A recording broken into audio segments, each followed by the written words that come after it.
Good morning, good evening, good afternoon, good night. I'm not really sure what I'm supposed to say.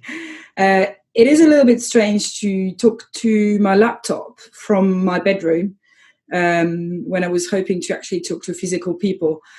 But hey, COVID times. I hope I managed to keep you interested on today's subject, which is coordination, as the title says. Um, I'm hoping that after this session, you'll understand a little bit better what exactly coordination is, why it is that it is important, and how you can practically achieve this for you and your team. And I insist on the practically. I'm going to give you some real tips that I apply within my team and my business. I think there'll be a session for questions at the end for the people who attend the event live. And I'm going to try and keep my presentation down to approximately 20 minutes. So let's get started. Construction, as we all know, is all about teamwork. A team of engineers, quantity surveyors, advisors, managers, leaders, miners, foremen, tradesmen. And I could go on like that for hours. The list is endless. Now, how can you juggle with so many people, your own work, as well as all those people? How many personalities, how many backgrounds, education levels, tasks, interests have you got to deal with at the same time?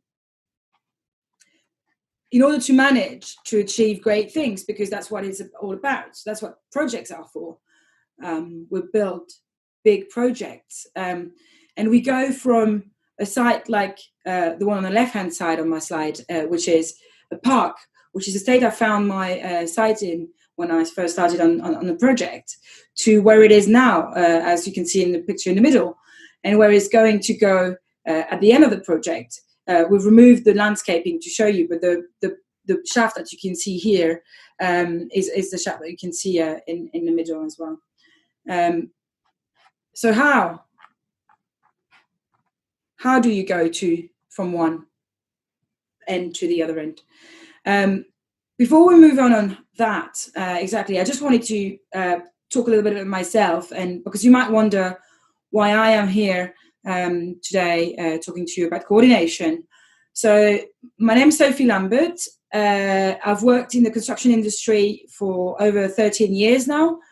And I am at the moment site manager on one of the Tideway sites. I've worked before on Crossrail as well, so I'm pretty used to big mega projects that involve a lot of parties and a lot of people.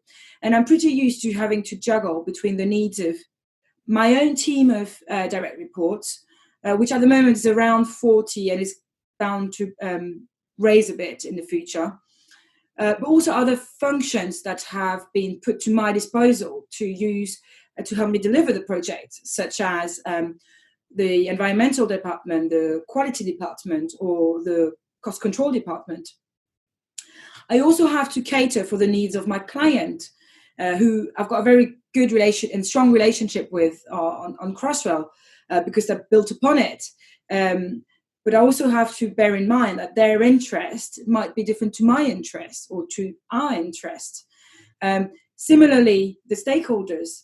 I work on a site where I've got a church next door, a school next door, residents living around, Thames Water having an interest in the project. And these people all come with a different set of expectations that do not necessarily align with each other. And then, of course, I've got my own management structure. I've got the people I report to within the organization, within the joint venture I work on Tideway, and within my own company. I work for Vinci. So Vinci, the head office is in Paris. They are expecting things from me, which are different to other things that the joint venture board is expecting from me, for example. So I've had to develop strong coordination skills, not only for myself, but I've also had to build a team that can collaborate and work together, and that I can coordinate between my day-to-day job and the tasks I have to carry out and the people who are actually forming the team. and the people from the outside world, of course. So just a little bit about coordination. What is coordination?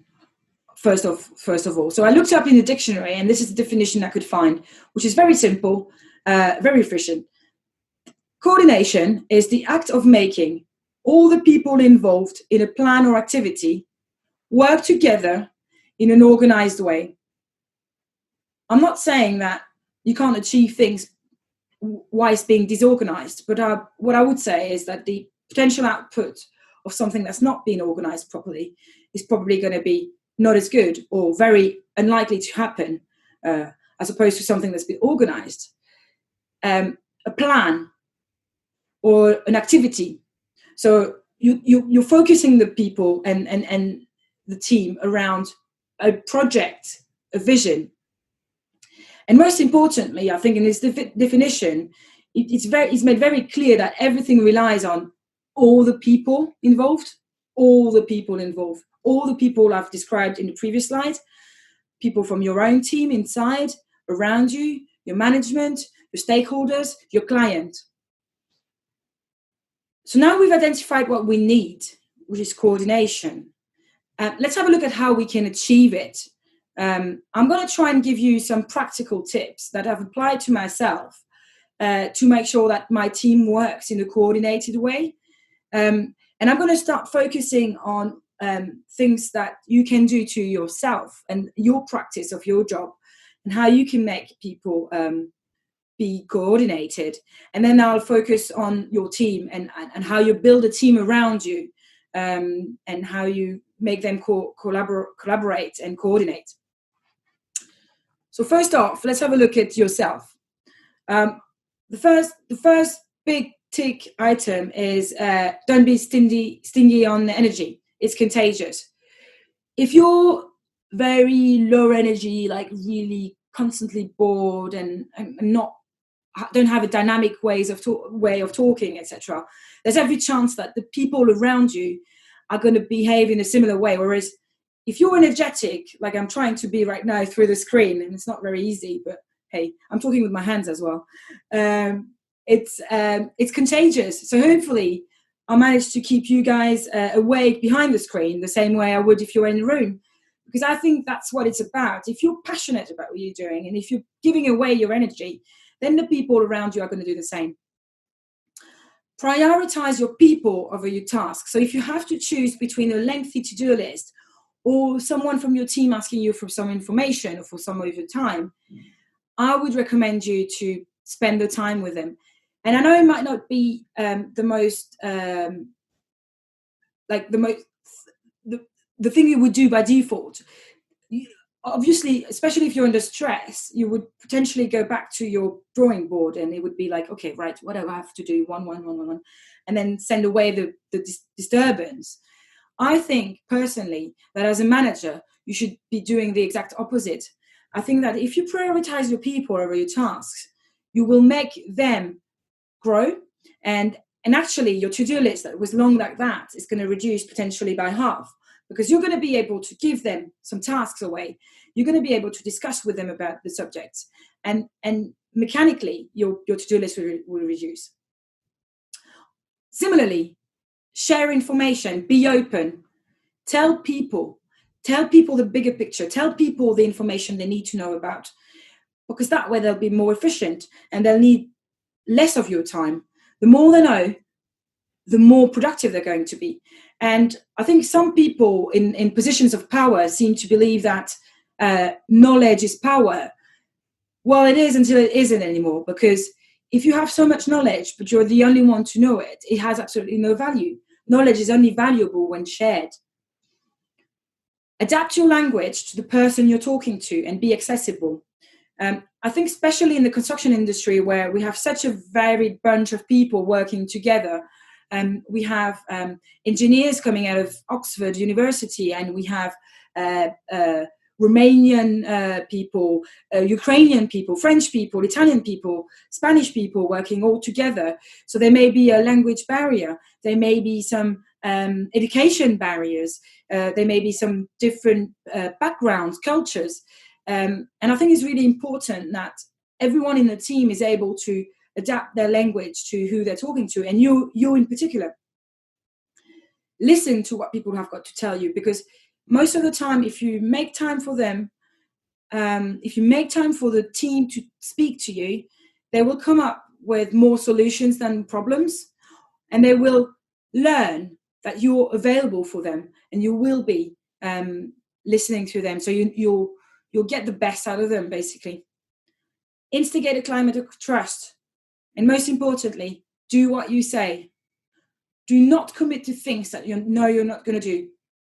I don't trust people who tell me I'm going to do this and then don't do it. So if I don't trust people, how can I be trusted if I say I'm going to do something and I don't do it? I think trust is deserved.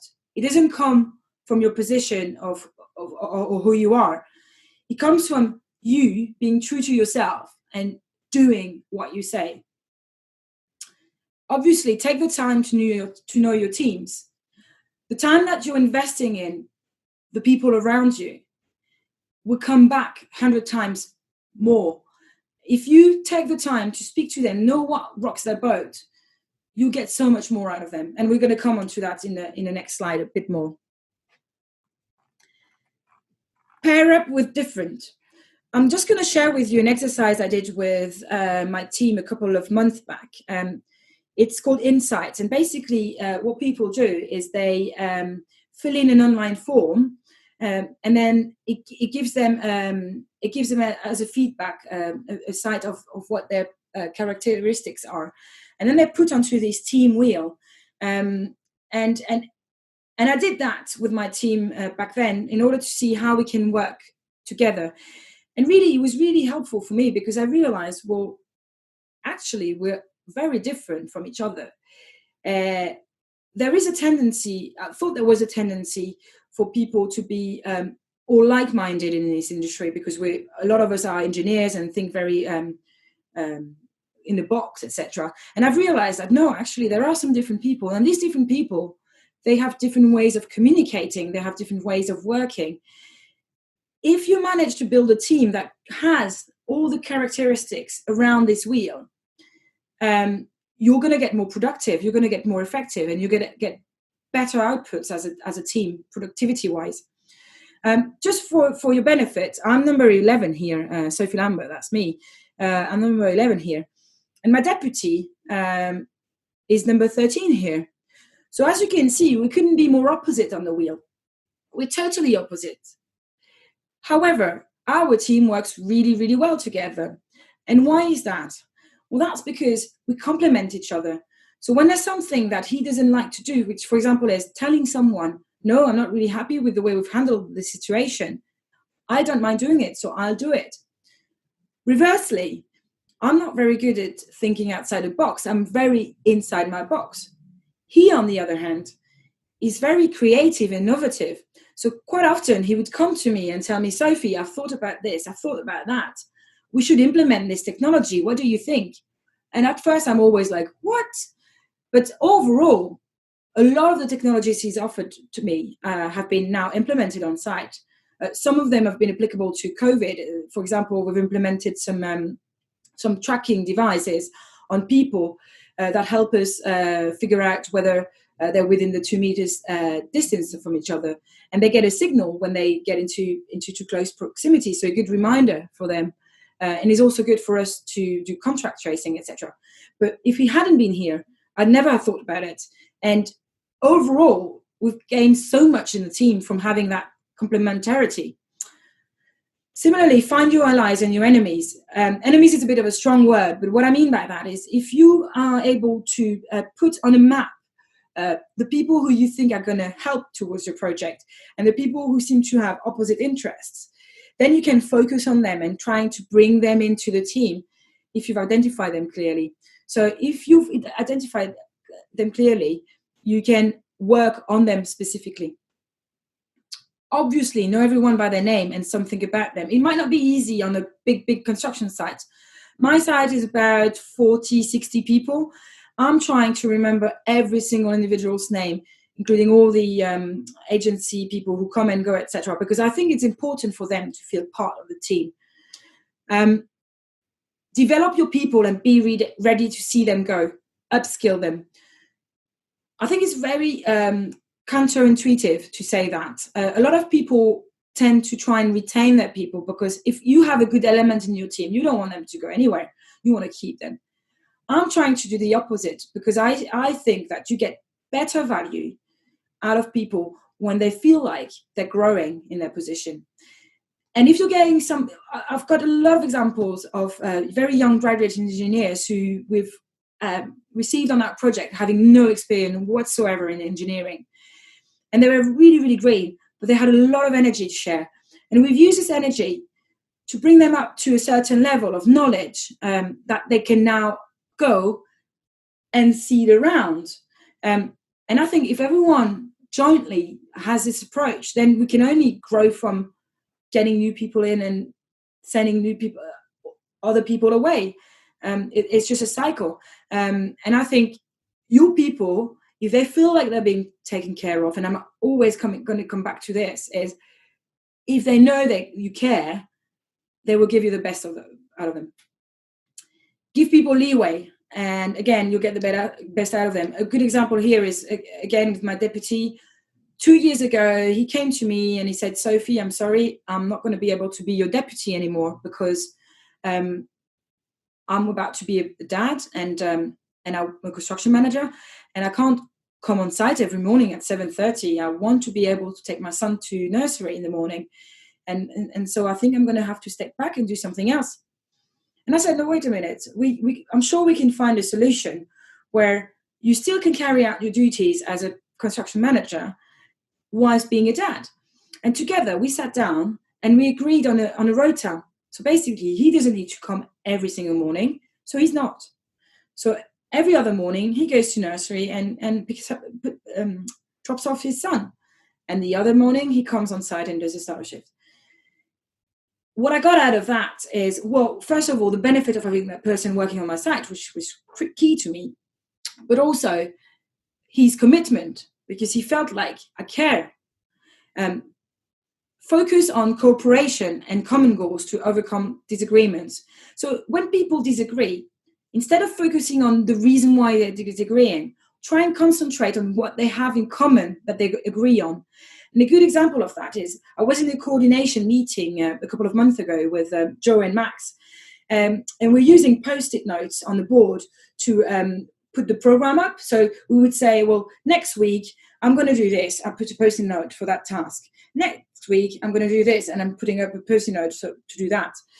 And people were putting up Post-it notes. And it came to that very contentious Post-it note where Max and Joe wouldn't agree. And they started getting very heated up about the subject. And we weren't going to go anywhere if we were carrying on like that. Like, the volume was going up and up and up and up, and people were getting more and more angry. So what I did was try and divert their attention to some points that they were agreeing on. The fact that the task needed to be done, the fact that the task was urgent. Try to get them to think about, okay, why is it a priority? And by focusing on something a bit on the side, but that they agreed on, eventually they realized that their disagreement wasn't that far apart. And they ended up agreeing where to put the Post-it note. Have forums for exchange and coordination. A very good one for me, as I just mentioned, is this collaborative planning meeting that we're doing using Post-it notes. We were doing that Post-it notes before COVID. Now we're doing it online with a tool called AFEX, a planning tool, collaborative planning. Well, you can have coordination meetings, you can have coffee breaks, etc., etc. Again, remember what matters to the individuals in your teams. It can be their son, it could be the football team they're supporting. Because again, if they care, they commit. Everyone in your team is important. No one is to be neglected. It can be the cleaner, it can be the church next door, it can be your client, it can be your engineer. They all have a part to play in this bigger picture, in this big team. Build up on trust, so people raise the issues when they arise, so that there's no secrets. If people start hiding stuff from you, you're not going to get all the information you need. You're not going to be able to action on things as soon as the problem arises. Whereas if you have an open relation of trust And again, it's about deserving to be trusted. If your team trusts you, they'll tell you their problems. Engage. Reversely, if they've identified a problem, ask them for a solution. If the solution comes from them, they will be more committed to it, as opposed to you winning the solution from the top.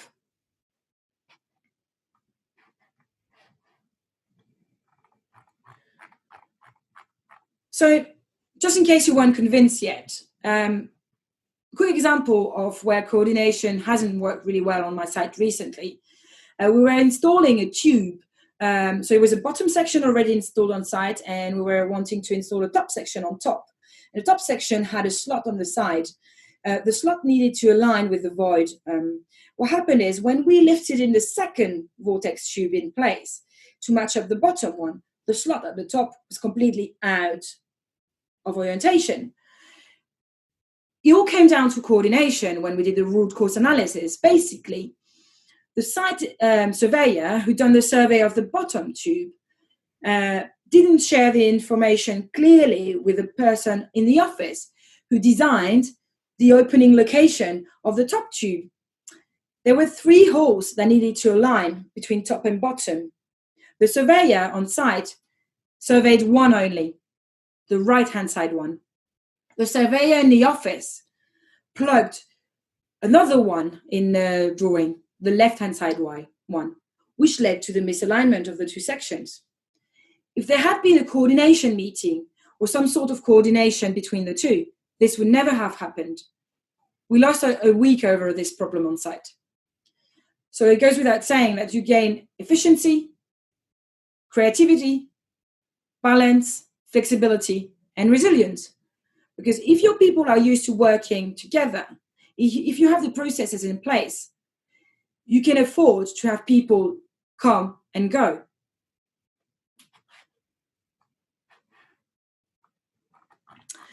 Finally, I wanted to give you a few tips on coordination in a COVID world, because it's all well and good when you're in the same office and you can have physical meetings, etc. But how do you do when half of your team is working from home, half of your team is working on site? And I'm a very good example of that, because I have engineers who can do their works from home. I have temporary works coordinators who can work from home. I have QSs who can work from home.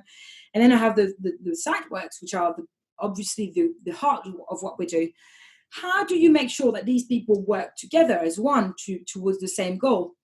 I personally, today I'm in my bedroom doing this presentation. Tomorrow I'll be on site doing something else, managing my team on site. So how do you deal with people having to kind of juggle around with locations as well as ways of communication? Well, I would say the first one is don't be scared of the technology. I think all of us have had to upskill ourselves towards everything digital. This is a great example of it. I mean, I didn't know how to record myself on Zoom before, and here you go, that's done. So use the tools that you have at your disposal, like Teams, Afex, Mural, etc. Keep the link with your team. Don't hesitate to phone up, send a quick text, send a quick message on Teams. Are you okay? Do you want to catch up? Have a virtual coffee break. Have forums where you can discuss problems and not problems as well. Also encourage your teams who work remotely to come on site if they can, to meet the site teams if they can. That's what I'm trying to do, for example, with my temporary work supervisor, because he doesn't need to be on site every day, but I'm trying to get him at least once a week so he doesn't lose the track and the link that he had with the rest of the team. Check out on people, as I said before. And obviously, don't forget that chit-chat is not all about work. When there wasn't the COVID, we were having coffee breaks, we were having lunch breaks, we were having time where we let our hair down as a team. Try and keep that going, even if it's more challenging and complicated. And you'll see that, we've had to adapt our practices on site. So this is a start of shift that was done prior to COVID, and there's this after. So we've had to increase the number of start of shifts that we're doing to reduce the number of people inside the room. We've had to go from a physical post-it note meeting to a virtual one online with Teams and screens, etc. But we can do it, and as long as you use this technology to support you, it's absolutely doable. I believe that for the people who are following this live, there's now going to be a live session for questions, and I think you can raise them through the chat. For everyone else, thank you very much for attending. I hope it made you think a little bit. I hope it was helpful. And if you have any problems or questions, I'm Sophie Lambert. You can find me on LinkedIn. Thank you very much.